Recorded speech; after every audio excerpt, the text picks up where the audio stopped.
nzine ekintu kyatuuka wange maka gange tetwogera bitukwatako naye kankibabulire mutabani wange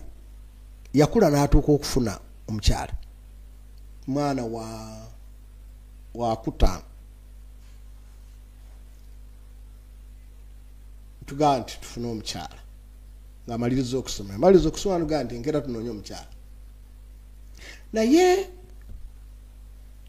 yanziza ebbali naŋŋa nti ddati nti nzikiriza ogenda kunoonya mukyala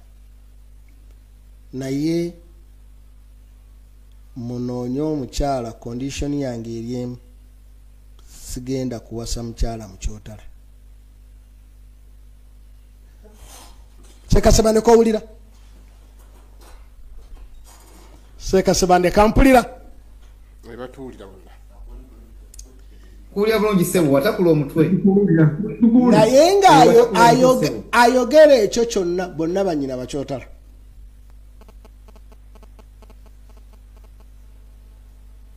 onfuna nkuulira sheikh naŋŋamba nti sijja nze kubasobola naye nga mukulu we kwadda ayina bwe yanziza ebbali naŋŋamba nti nkubuulire ddadi nti ye kola nnyo essente oterekewo essente ezijja okuliisa mukazi woyo agamba nnyina kakutanda n'ofa tetujja kumusobola gwagamba omukyala gwe nawasa mu 87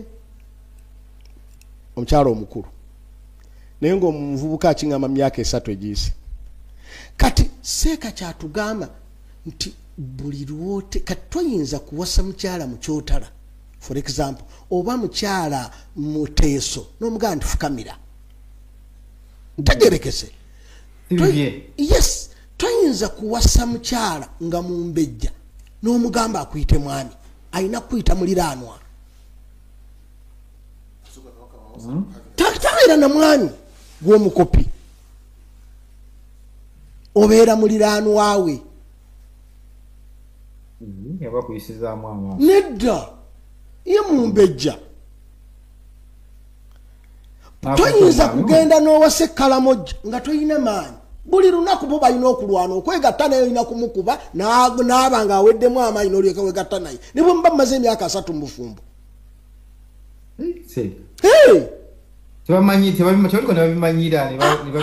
nedda ye kalica yaabwe ye abasigamba nti akikola mu bubi that is their culture ate bano you respectinga yes akatolaba nti abasoga obawasa lwawasizza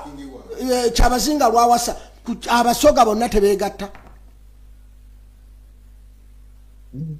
nede katolaba gwotandise gwatabimanyi otandise kati bw'oba wamuwasanga owasizza musoga ne baga nti kyabazinga agenda kufuna omukyala gwe ate n'oyomba ne mukyala wo n'oleeta ne hadisi nabbi yagamba bwe nkugamba n'ogaana ogenda malayika zigenda kukuluma yahe gwe tewategeera mukyala gw'owasa abantu abasinga tuwasa abakyala nga tulabye bwafaanana naye nga kalica ye tetugitegedde exactly ng'ogenda kumenya mumenye ng'ogenda kumenya mumenye baganda bange waliwo ekika mu bawarabu nga tebafumbirwa oluvannyuma lw'okufa kw'ababbaabwe nga banoonyereza nnyo abasajja kye baali baagaddeko ne bakyejjako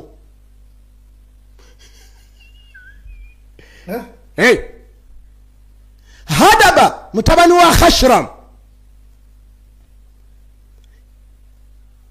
yakola omusango ogumuttisa ng'alina omukyala yasingayo obulungi ng'alina feesi nnungi Abdurrahmani mutabani wa Sinan n'amwepikira n'ayagala amuwase n'amubuukinga baba batwala Hadaba mutabani wa Khashram ku kalabba ono nasaya application ye Abdurrahman mutabani wa Sinan ompulira sekaze baneke Mpulira Sheikh. Omukazi bwe yalabanga ono omusajja agezaako okumubudaabuda alaga interest mu ye nga baba genda kumutta n'ayingira mu kayumba k'omukinjaaji mu kkubo nga batwala bba n'amusaba mpaka saako nyina onjagala kusala ku lugoye wano ne yeesalako ennyindo n'emimwa Subhanallah Qudus. ekibadde giraga byute n'aga nti kale mpasa n'atambula ne bagenda ne battabba era n'agamba bba bwe yali amusibula umula mirembe sigenda kufumbirwa olwabwe neekoze Al-Asma'i genda mu kitabo kye bayita Akhbar an-Nisa ekya Ibn al-Jawzi Asma'i agamba nti Ibn Asakiri yatugamba nti ewaabwe waaliyo omuwala ng'alina eddoboozi eddungi nga bonna abasajja b'omulembe ogwo bonna abasoma Kulaani bonna tewali ayinza kutuuka ku kkoota ya ddoboozi eri naye nga wa mu kika kiri baya muwasa lwa ddoboozi eryo awo tugenda kati baya yasooka omuwasa nga awulidde omwana omuwala alina eddoboozi kati n'omwana n'ategeera nti abasajja bonna banyagalako ki ddoboozi kasita bba yafa omuwala teyaddayo kwogera kigambo kyonna Al-Asma'i n'amusanga baga Mungu nga wa buyinza omuwala omulungi ono yenna Kasiru teyaddayo kwogera oluvannyuma lw'okufa kwa bba ne bamugamba nti nedda si Kasiru wabula bba yafanga yali yamwegombako ddoboozi kati n'agamba oluvannyuma lw'okufa kwa bba talyogera kigambo kyonna because tayagala musajja yenna amwegombe Twali bamalirivu abo Sheikh. onfuna tuli fenna seeka wange Tuli fenna Sheikh. omusajja fenna omukyala fenna gwe twali tumanyi okusiimu history yenna eyali asinga okusaba Allah aleete qiyama aleete ki Aleete qiyama kimirizeewo. aleete qiyama yenga buli lwayimirira mu swala asaba ki Qiyama. yali mukyala wa Yazid mutabani wa Ubad naye ng'omanyi ku lwaki agisaba Nedda. ayagala atunule ku kyenyi kya bbe yafa Subhanallah. alaba kiyama eri wala tayinza kufumbirwa balala Katuluye okwesabira okufa naffe n'atulika n'atatusabira. ate ne bw'anaafa nga kiyama tobadde ajja kuba talaba bba Yali mugezi nnyo. ekiraba n'asaba fenna so okumanya kalica y'omukazi oba n'omusajja omukazi n'amanya kalica y'omusajja bw'otakikola be bano abagenda mu muli asooka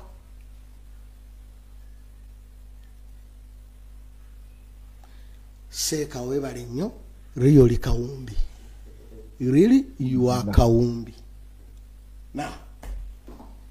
Naam, tweyanza nnyo abanna ekirabika kale katulidde empinga tuyisemu eddakiika 6 saagaanye omusomesa kubeera nti tumukandaliriza nnyo manyi nti tuleseeyo ssebo Sheikh aboogezi babiri Khalfan ne Sheikh Njuki ne Musa Lugema actually bali basatu abasigaddeyo lupuga nkwe kusiimako ssebo simanyi olaba otya kanyume kano tupongeze ku wikendi ejja waliwo ne Badru Abbas Senyonga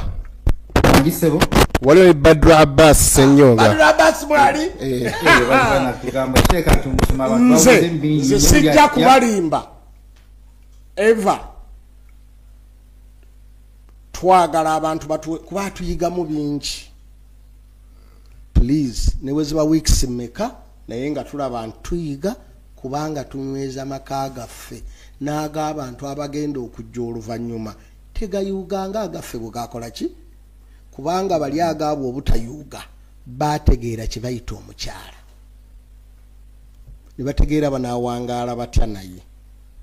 kati naffe bwe tunaategeera kisinga ogamba nti tukomaawo ng'ate twali badde tusobola okutegeera